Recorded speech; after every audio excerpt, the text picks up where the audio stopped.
बच्चों, हमने देखा कि राजनीति विज्ञान के अध्ययन के जो दो दृष्टिकोण और उन दो दृष्टिकोणों में परंपरागत से आधुनिक तक पहुंचने के लिए दो चरण, पहला व्यवहारवाद और दूसरा उत्तर व्यवहारवाद।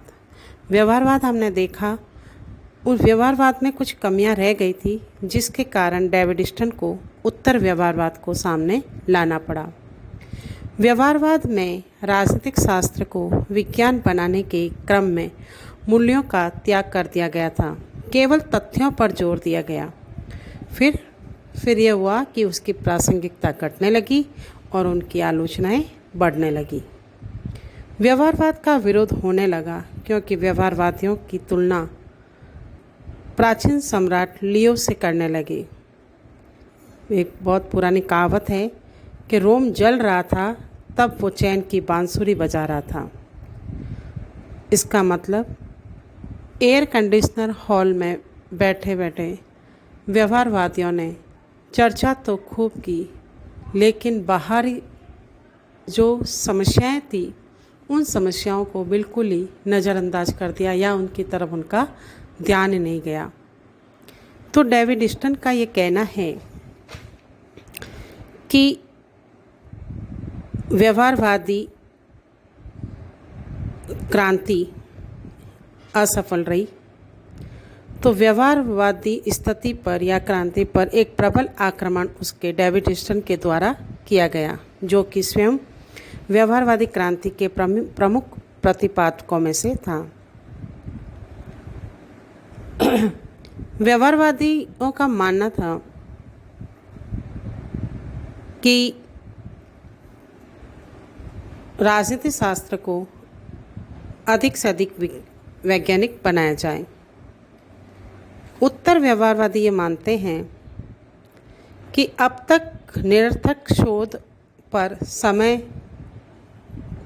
काफ़ी खर्च कर दिया, जबकि वैचारिक संरचनाओं, प्रतिमानों, सिद्धांतों और अधिक सिद्धांतों के निर्माण में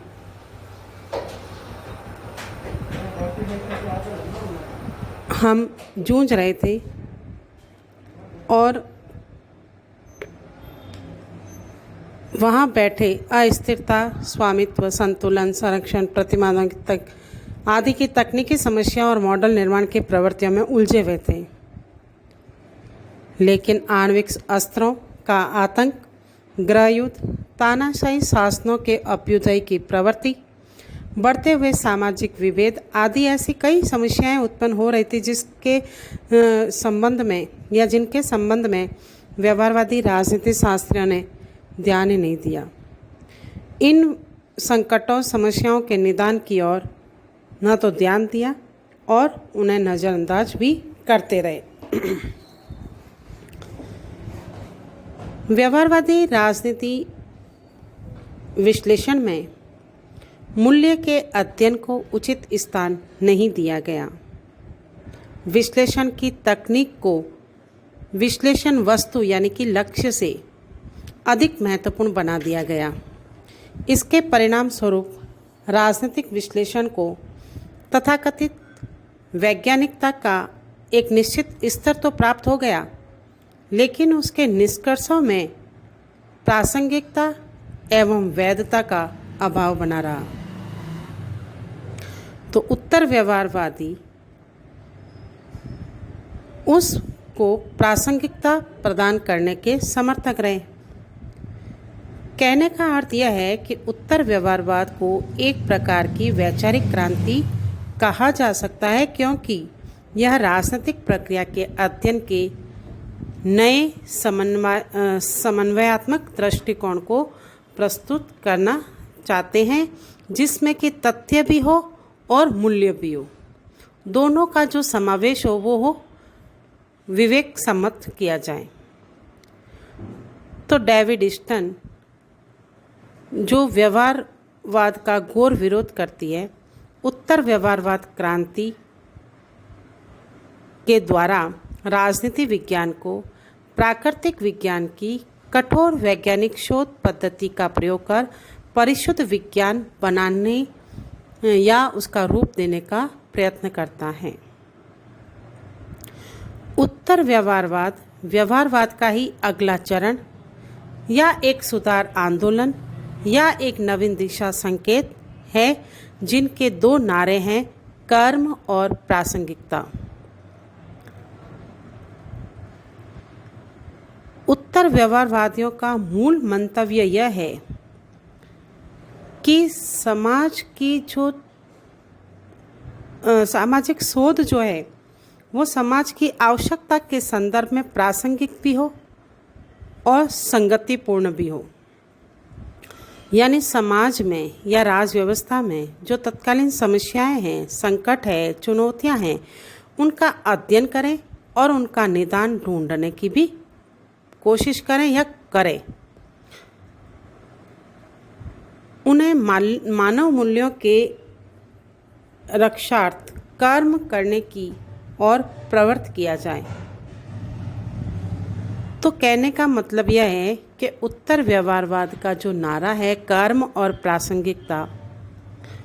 कर्म का मतलब कि मानव मूल्यों की रक्षा हेतु ऐसे कार्य किए जाएं और जो कार्य किए जाए उसकी प्रासंगिकता भी हो।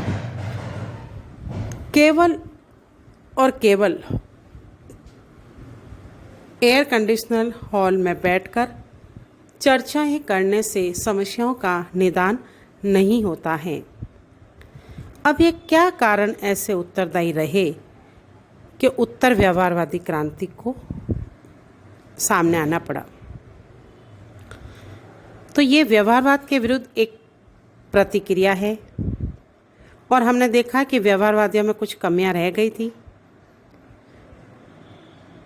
उसका मूल्यों के अलग करके विज्ञान बनाने की कोशिश की गई थी और व्यवहारवादी शोध के प्रति असंतोष का ही परिणाम इसे कहा जा सकता है, क्योंकि व्यवहारवादियों ने तथ्यों को महत्व नहीं दिया बल्कि उसकी तकनीक को महत्व दिया। तो इस कारण व्यवहारवादी क्रांति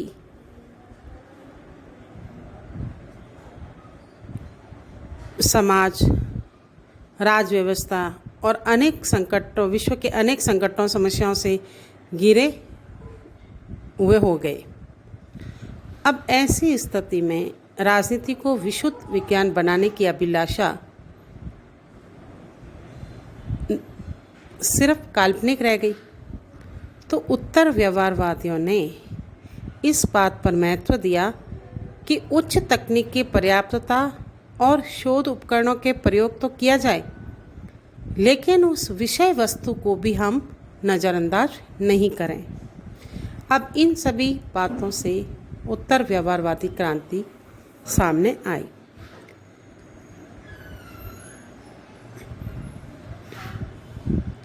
उत्तर व्यवहारवाद के आधारभूत लक्षण एवं मान्यताएं। डेविड स्टन ने उत्तर व्यवहारवाद के दो ही प्रमुख लक्षण बताए, शोध की सार्थकता या प्रासंगिकता और क्रियानिष्ठता या कर्म। तो शॉर्ट में अपन ये कहेंगे कर्म एवं प्रासंगिकता। डेविड स्टन ने उत्तर व्यवहारवाद की 7 मान्यताओं या विशेषताओं का उल्लेख किया है। नंबर 1, जिन्हें हम प्रासंगिकता के सिद्धांत को भी का नाम भी दे सकते हैं। नंबर 1, प्राविधि पूर्व सार। इसका मतलब यह है कि तकनीक से पहले तथ्य आने चाहिए। जो हम शोध कर रहे हैं उसमें कृत्रिम यंत्रों के प्रयोग को अच्छा तो मानते हैं, किंतु इस बात पर जोर देना है कि महत्वपूर्ण चीज़ व उद्देश्य है जिन पर उन यंत्रों का हम प्रयोग कर रहे हैं। मतलब अपन जो उपकरण काम में ले रहे हैं, जो साधन काम में ले रहे हैं, वो तो ठीक है, महत्वपूर्ण है, लेकिन किस के लिए कर रहे हैं, किस उद्देश्य से कर रहे हैं, इस चीज़ का भी हमें ध्यान रखना है।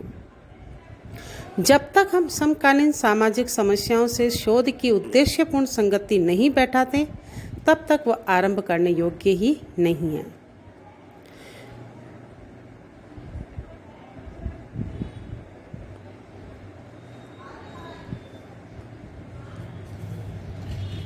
दूसरी बात उन्होंने कही है कि सामाजिक परिवर्तन पर जोर। ये राजनीति शास्त्र को सजीव विषय बनाना चाहते हैं। इनका मत है कि राजनीति शास्त्र को यथास्थिति का समर्थन नहीं होना चाहिए, बल्कि इसे सामाजिक परिवर्तन को गति एवं दिशा देनी चाहिए। फिर है समस्याओं के निदान पर जोर। समकालीन सामाजिक समस्याओं के निदान को अति आवश्यक मानते हैं, उन्हें नज़रअंदाज नहीं करना है। इनका कहना है कि राजनीति शास्त्र की संगति तभी है जब वह मानव जाति की वास्तविक समस्याओं का समाधान करे एवं उसकी आवश्यकताओं की पूर्ति करे।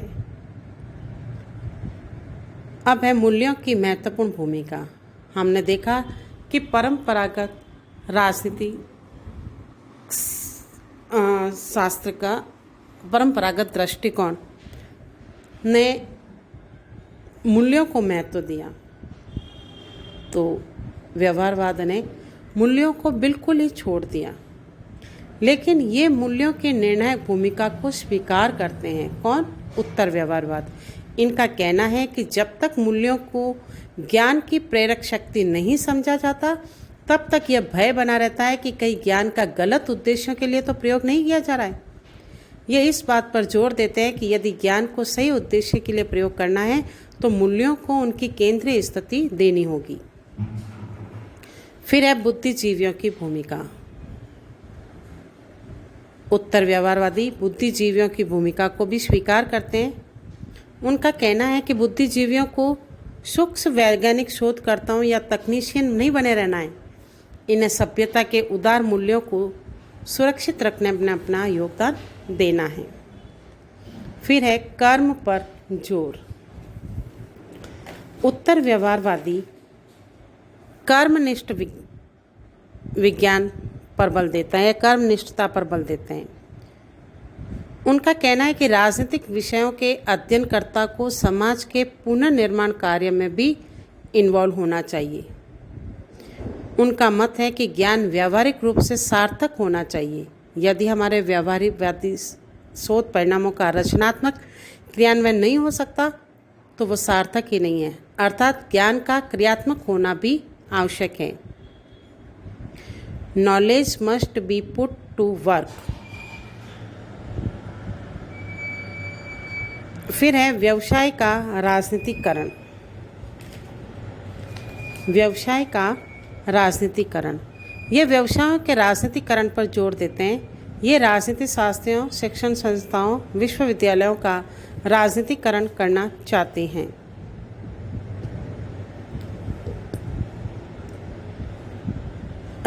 वैज्ञानिक तटस्थ रहने में गर्व अनुभव करते हैं। वे राजनीतिक गर्मा गर्मियों में स्वयं को शामिल करके सक्रिय भूमिका अदा करने में विश्वास नहीं रखते।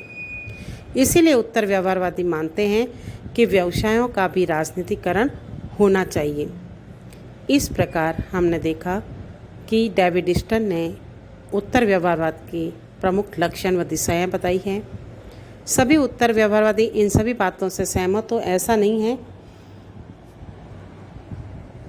सार रूप में यह कहा जा सकता है कि उत्तर व्यवहारवाद की कमियों को दूर करने का प्रयास है और इसमें बुद्धिजीवियों से अपेक्षा की गई है कि ज्ञान के माध्यम से समाज में सुधार करने का प्रयास करेंगे।